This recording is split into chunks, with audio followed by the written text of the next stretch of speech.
Everyone thinks the scariest part of the black phone is the grabber, but they're wrong.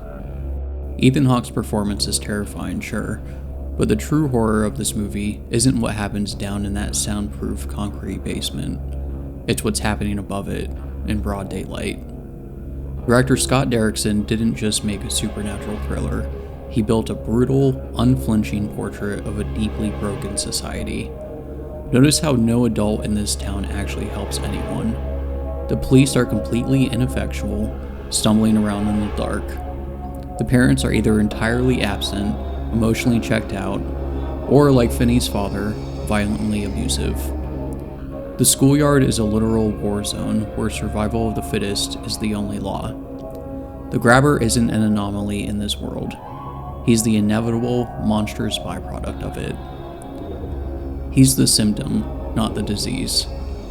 And when you realize what the film is actually saying about Finney's survival, it completely changes the meaning of the ending. You probably thought the ghosts of the dead boys were just standard supernatural helpers, a convenient plot device feeding Finney's escape. But look closer at the progression of their advice. They're not just teaching him how to dig a hole or break a window grate, they're putting him through a psychological boot camp. Bruce teaches him to take a hit without crumbling. Vance teaches him to weaponize his environment, to turn a heavy toilet tank into a bludgeon. Robin, the brawler, teaches him how to land a lethal, calculated blow. They aren't just helping him escape, they're systematically stripping away his innocence. They are militarizing a middle schooler, teaching him that the only way to beat the violence of the world is to be willing to commit an act of even greater violence. This brings us to the massive blind spot most viewers missed.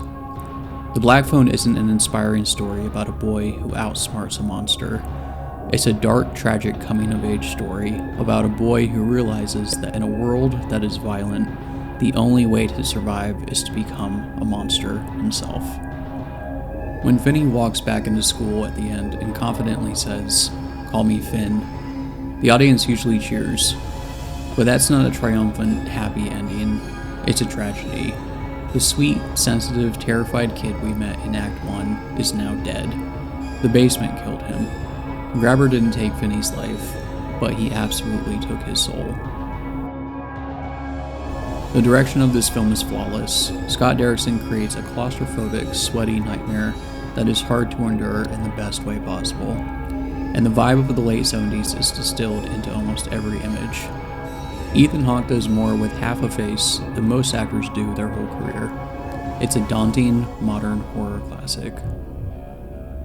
If you like this video and you want to support me on the YouTube journey, feel free to follow along for more nostalgic reviews each week.